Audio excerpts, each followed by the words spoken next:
Welcome to another episode of Elite Growth Podcast, where we explore the journey of the founders and the innovators who are shaping the industry and building the future. I'm your host, Kiran Prakash.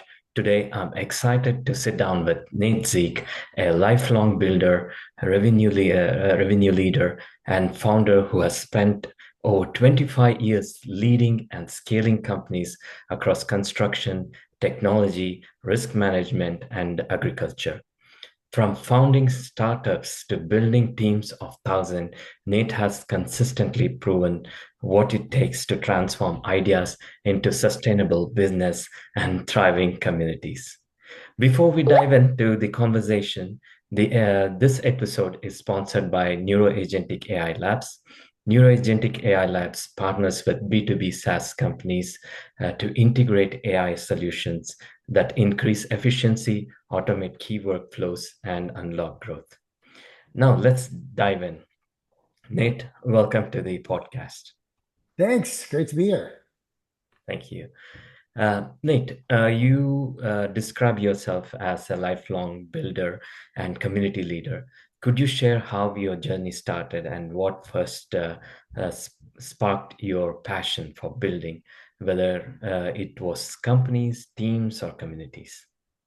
Sure. I come from a family of entrepreneurs. Both my mother and father ran successful businesses.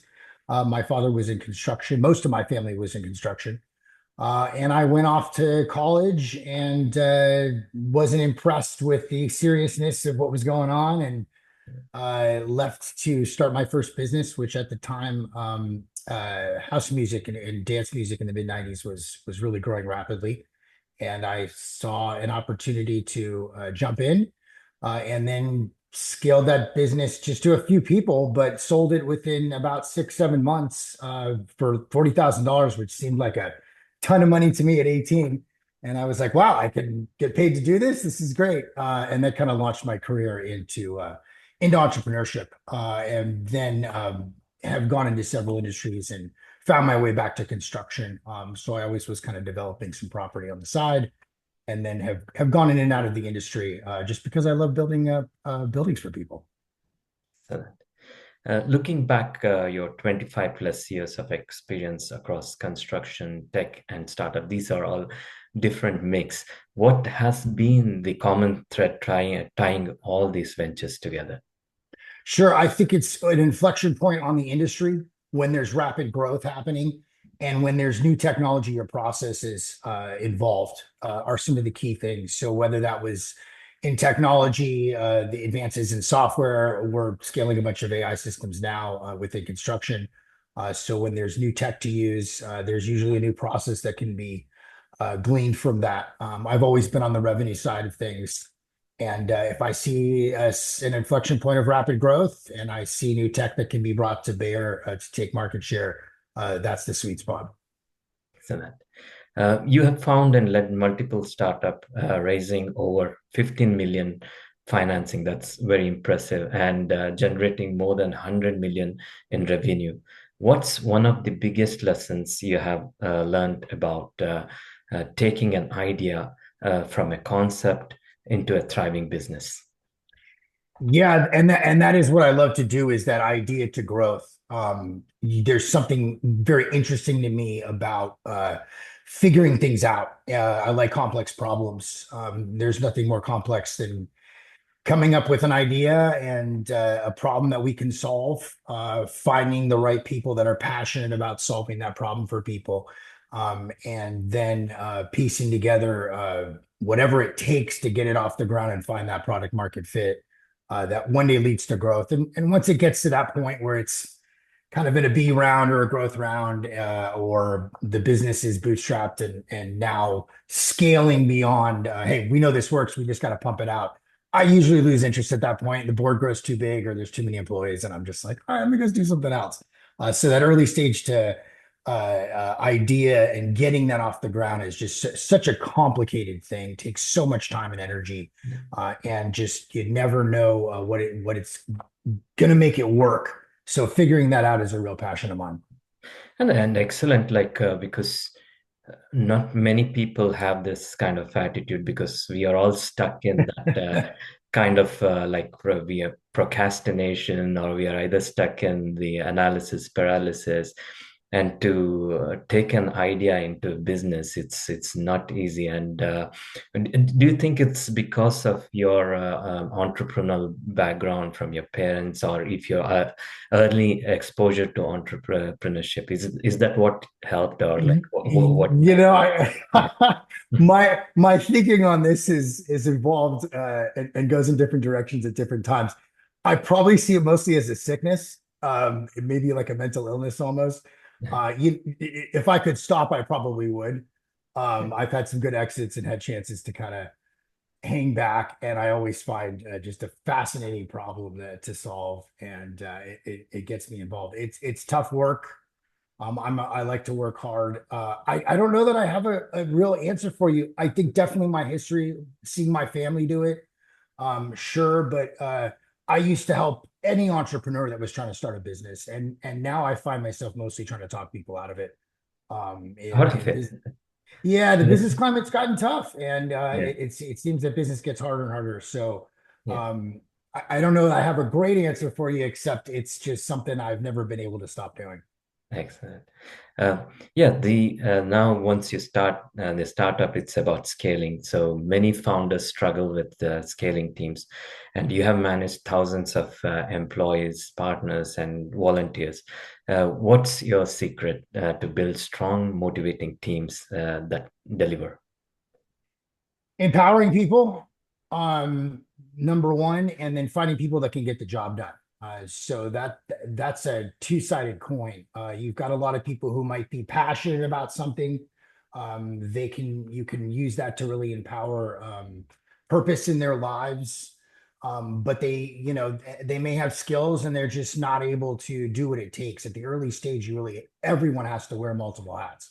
And so you really need to build teams off finding the right people to empower that are passionate about what you're doing, but that just have this get it done mentality and ability to just see things to the finish line. And it's tough. It's a challenge every time. Over the years, it hasn't gotten any easier. That's for sure. Yeah. And the next question, I think you have answered before, but let me ask you again. You have had success across various different industries: risk management, tech, agriculture, construction. How do you decide where to focus next? Yeah. Again, I kind of answered the what I'm looking for, but it's things that call to me. The last exit I had out of food, which I'm still involved with a little bit, we were looking for a big problem to solve. We saw a lot of changes in consumer sentiment there. So sometimes it's like the market more. Sometimes it's something that just comes along that I didn't see at all. And I'm like, wow, who's working on this? And this seems like this could be really useful. I would say the one thing is, and this kind of maybe leads into an important part about how you figure this stuff out is it's the customer. I've I've always had a great passion for sales and for revenue because you're creating value. So I early in my career got over what I thought about the product or what I thought about what we're doing. What really gave me passion was finding people that just were like, "Oh my gosh, I love this," and people that loved giving that and having that synergy where it's just people that love to do what they're do, and then people that love to receive on that, and it's pure creation of value. That just warms my heart. So I'm always looking for something that really has pull in the market.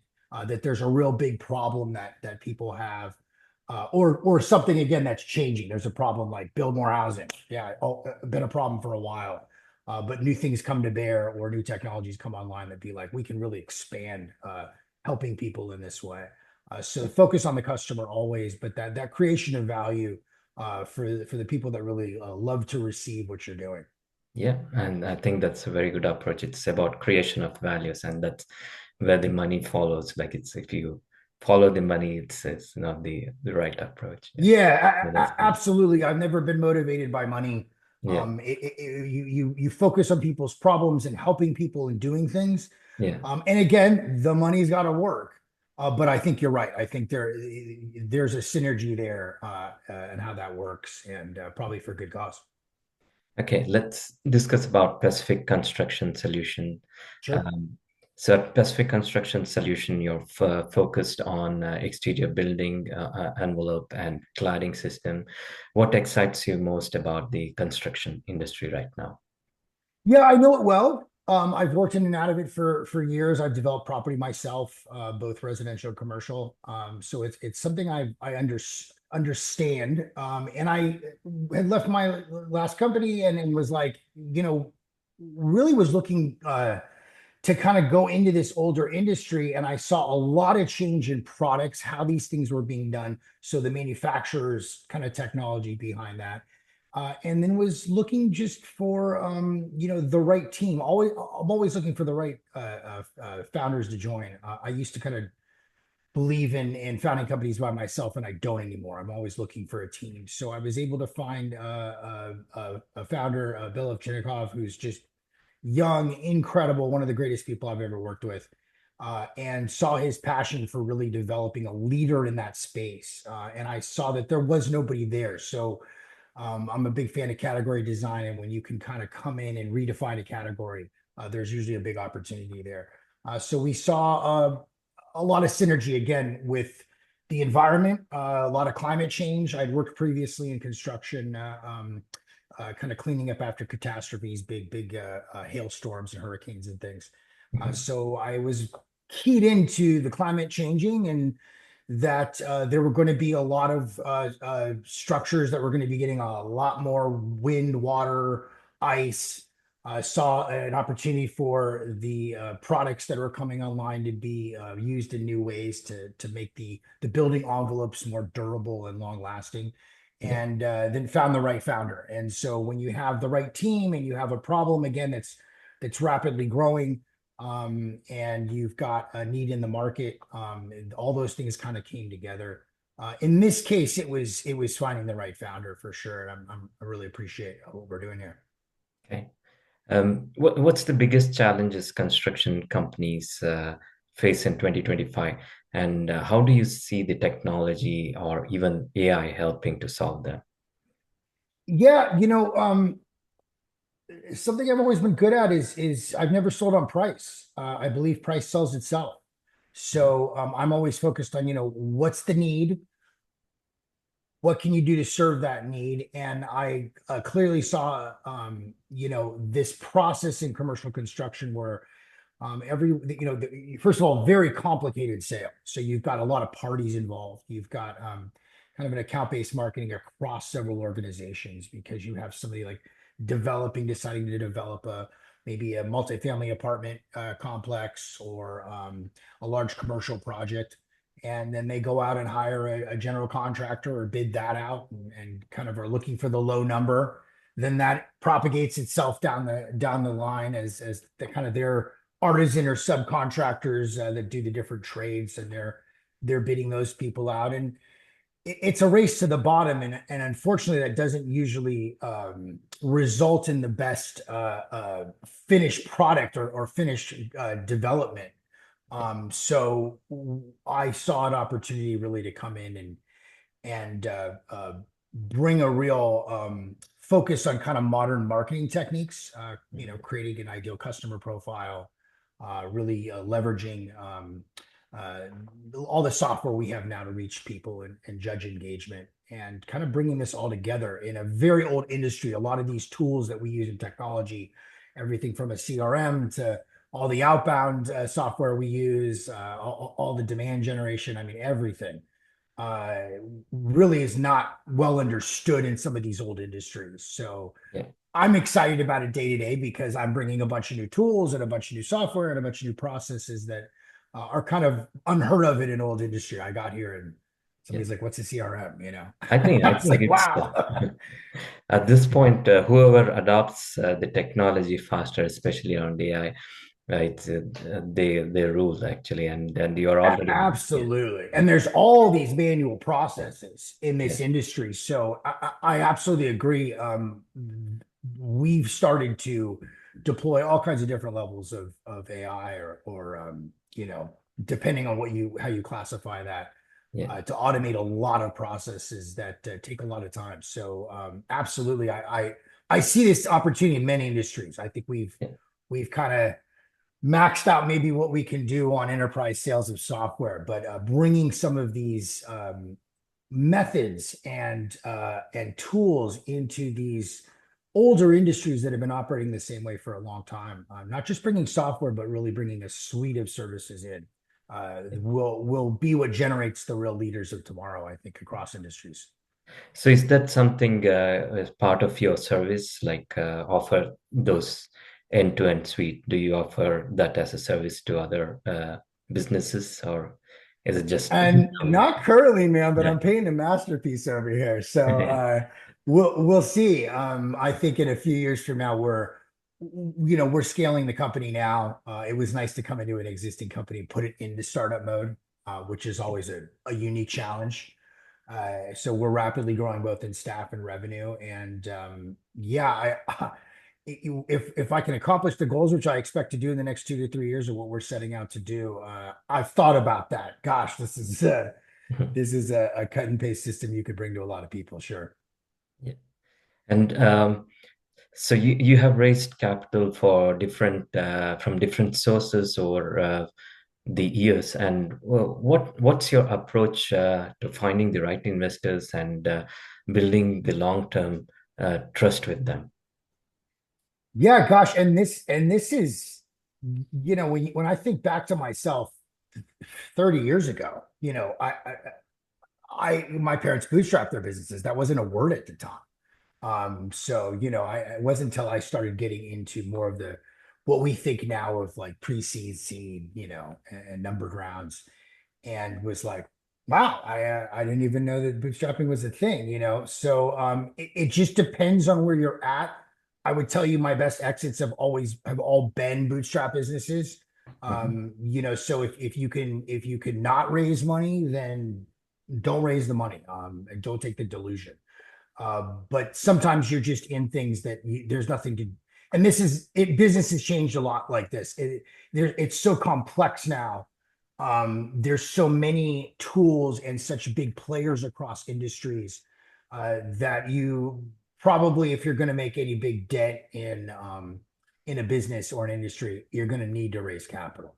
And there's a lot of people out there helping people do this, telling people how to do this, and I think most of the state of the art now is about right. You go to your friends and family. You try to find traction in the market. You use your equity as you can to get the right team, and you got to find people that really already have decided to invest in someone like you.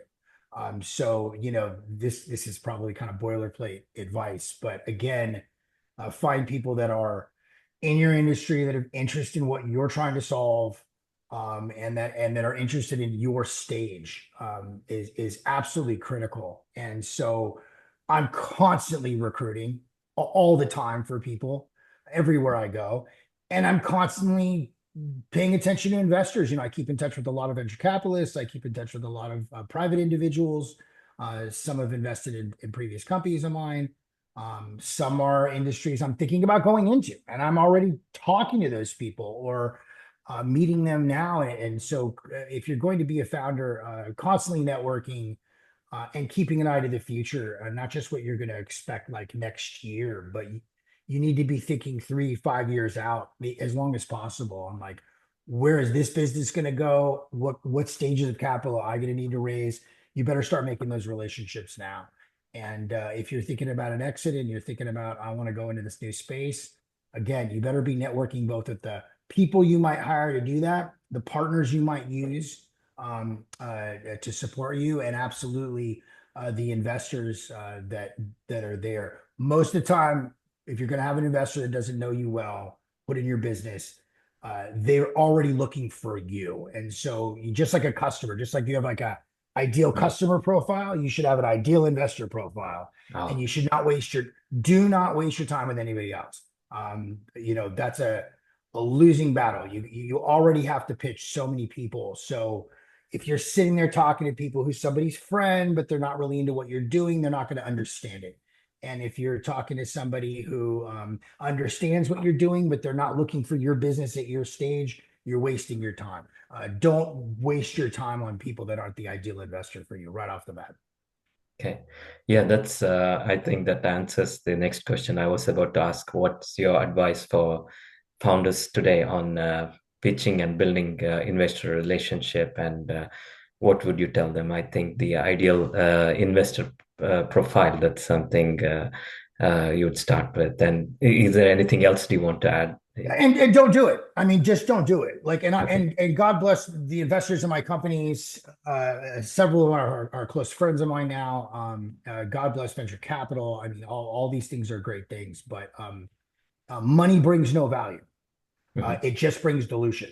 So when you're taking money on, there's definitely an advantage in people that are in your industry and you have a good investor, especially a good venture capitalist, that are really seeing a lot of the industry. They're taking pictures from everybody. They might serve on boards of other companies in that space. They are definitely somebody who's going to understand the industry well, but they're not going to bring you any value.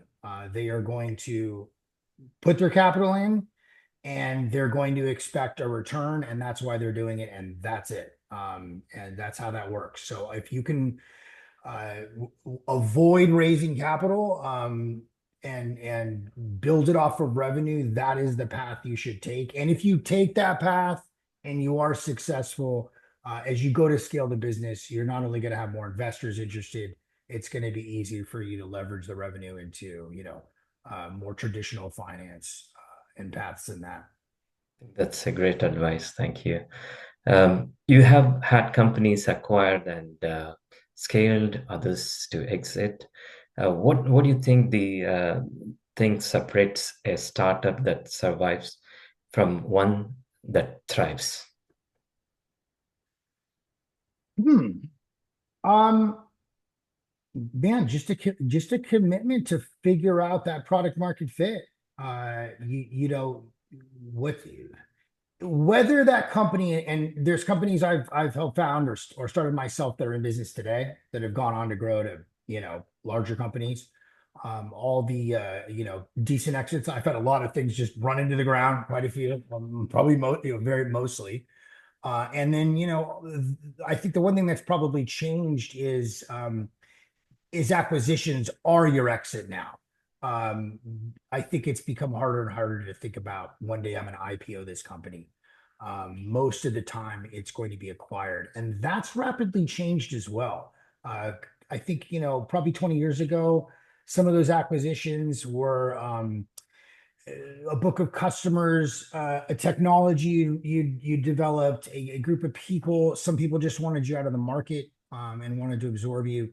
Now I think there's been such a consolidation in most industries of the powerful players that most likely they're just going to want to acquire you to kill you. They're going to lock your technology in a closet, and Mhm. unfortunately, that's going to be your exit. So don't get too tied into what you're doing. If you can exit and you feel that I believe in giving people this solution, this is going to empower this company to better serve those people. You're going to go to sleep, feeling good at night and having a much fatter bank account. But the field has become narrowed. I'd be thinking about who you're going to sell your tech or your business to right when you start it. I'd plan your exit out. If you're Mhm. doing this and you're going to spend the tremendous amount of energy and heartache and the things you have to do as an entrepreneur to survive now, the complexity of it, the difficulty. If you're doing it for the money, it's not going to be enough. You better have a passion for what you're doing, and you better have a clear path to exit, or you're just not going to be able to get it done. Okay, that's good. Yeah, you have spoken about AI and how you're integrating in your business. Could AI realistically help construction companies with things like sales, customer support, and project management? So, based on your experience implementing AI, could you please share that?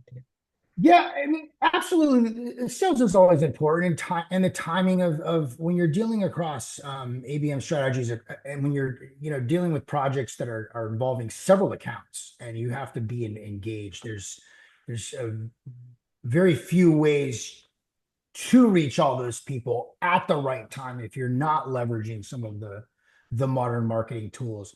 We're working really hard in the project management side of things and really the estimating. We have not cracked that yet. It's getting closer. Right now, we're using tools that are actually, helping us read. We look at a project, we're dealing with specifications that are hundreds of pages, maybe thousands, and drawings or all the blueprints of that structure that again, several hundred pages. Mhm. So we're using it effectively to kind of search for things, Mhm.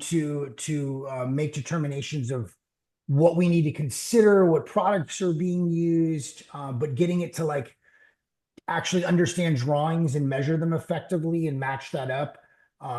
We're experimenting that with a lot right now. If we could crack that, absolutely it would be a game changer. So luckily we've got a lot of data. We're able to train our models to start performing, but there's no room for hallucinations in that space. You could, end up losing quite a bit of money. So most of this stuff is kind of playing with it. I haven't seen it get to a place where we've been able to stack the agents well enough to get it to effectively replace humans. And I think we're finding Yeah. this across most industries, right? Like you're still going to need these tools to empower one person to do the work of 50 people, but you're going to need that really highly qualified, skilled person. And I think that's where we're probably at with AI in a lot of ways. Yeah. Will it become as good as your best person, and will it be able to run itself without supervision? We haven't seen that, I don't think, anywhere yet. Okay. Excellent. Um, yeah, many companies nail product but struggle with sales, marketing, and fulfillment. Where do you think startups must need AI-enabled support right now? Yeah, I mean, again, scanning the market for competition, Yeah. identifying your customers. So I think where AI is really doing very well right now is in lead generation, in analyzing the competition, and in the outbound marketing and outreach that you can automate using it. So I would say outbound lead gen, competition, absolutely. I don't know how far this content stuff goes. Yeah. I think everyone's just barraged with content now. If you're making a consumer play, I think there's opportunities to, attract attention with it. But if you're doing like B2B marketing, you're going to use it to really expand your reach, expand your interactions. But is it going to write the best marketing plan for you and integrate, all of your interactions with a business customer? Perhaps not. Okay. Yeah, it's actually interesting. There are a lot of things changing as well, right? Like with the outbound and everything, you have different tools and you have to wire them up to get to the stage. And now Perplexity has released the Comet browser where you can actually just type in the command and it will just whatever the outreach platform you're using, it will just go do everything for you. And Yeah, it's things are right. It's changing. right Like, there. We feel like I feel like we're so close, right? Like yeah, if we even look back a year from now, what we're able to do now with more regularity and surety, just the results we're getting have come a long way. So I do believe we're getting close um to making these things work. And obviously the reasoning is getting a lot better. So, we're not having to break things up into such small tasks, subtasks now. yeah. Who knows where we'll be a year from now? I might have a completely different answer on this. And I think everyone feels the same way. And also reasoning models are getting so faster and faster. Like Oh, yeah. when O3 came, it used to think a lot, and now GPT-5 is like though it's just O3 behind the scene, but it's so improved. I think Oh, yeah, and same with Perplexity yeah, and to see things like Manus come on board yeah, on online. I mean, we're getting there. yeah, And I think we're hearing that from Sam Altman. We're hearing that from plenty of people who are like, we're coming a long way. yeah, Yeah, we might have a totally different conversation a year from now. If you're not using these tools, yeah. you don't have a future. So what I would say about just some of the the sponsor on this show and some of the providers out there is you better be doing this stuff. We're trying to crack things that will blow the competition away if we can make it work, and we or someone else will make it work, and we're going to put a lot of people out of business. So if you are not using these AI tools everywhere you can in your business, not just sales and marketing, but how you're automating your financial flows, your risk management, your HR, your recruiting. You better be on top of these tools. They are the future. There's no doubt. Excellent. Yeah. You have been deeply involved in community leadership, including volunteering with the Tomorrow Foundation and YMCA. How do you balance business success with giving back? It's a very important question. If I didn't have to do business and can just give back, it would be great. I used to be much more engaged politically than I am today. So I've built a lot of political organizations and things like that. Yeah, you again, same thing. You find a real need. I think more on the community side. You even more so than the business side. You find um, people to work with. So what's usually brought me in, for the YMCA, I mean, my daughter, I was coaching her soccer team. When we started the Tomorrow Foundation, it was we were trying to deal with plastic recycling, and we still are. Mhm. So I think the difference being you should always be passionate about solving an issue, but even more so on the community side. If you find somebody, I've been involved in a lot of stuff where there was just a passion from a couple of people that were really wanting to solve a problem, and I was like, yeah, I'll help. you know so finding people that won't let up there is even more important, and I would say that's the same in business. Of people have to get the job done, and you can have the right personality or the right skills, but if you're not willing to just, like, no matter what it takes, we're going to do it. Community perseverance is even more important, because you're usually taking on really big problems or really acute problems that can't be solved by the business community. And so if you don't have that commitment of perseverance, and we are going to keep working at this no matter what, you're going to have really less of an effect. If there's not, capital will encourage a lot of people, but when you're doing something for love, and you find some people who really love doing it, I think that's the key to finding the right fit for community organizations. How do you personally define success today? Has that changed from when you first started as a founder? Yeah, I guess the big change would be, I think I used to think of success as more of a personal thing. So, like, we're young, we're conditioned to be these consumers, and we're like, I want these things. And now I don't give any shit about these things. It's really, how many people did I help? I think the one big difference is seeing, what effect did I have on other people's lives. When I see other people that I've mentored, who have gone on to be successful doing things fabulous like that really, to me, is touching people's lives Mhm. is I think the real judge of success. Excellent. And what's the big goal you're chasing in 25, 26 with Pacific Construction Solution and your startup work? Yeah, we're really serious about scaling our revenue at a very rapid rate. So we've got some clear targets about that. I've got some clear margin goals on that. And so I'm really kind of back in a revenue role, which is great. I love not having to be sitting in the chair, as I call it. So I really enjoy working with the founder I have, and just focusing on scaling the money side of the business, and finding the right customers, finding the right efficiencies to do that. And it's what I do best, and I love it. Cool. What challenges do you anticipate might get in your way, and how are you preparing to overcome them? Yeah. You know, there's a lot of discovery on um how do you take something that's operated a certain way and that's done this certain way by everybody and then try to do it differently. So even the small wins, there was a customer I was speaking with this morning, going back and forth with, and again, not trying to sell on price and being like, hey, you give me the price and tell me where to be, and we'll figure it out. Well, this is a multi-million-dollar contract, and there's one part of it they wanted, us to pick up, and I said, give me the price, and like it might only be like a 1% of the deal, but I wanted to get it down that road of like getting them out of this way that they're used to doing things and being like, look, this is we've agreed on 99% of this. I can throw any number at you and you're probably going to say yes.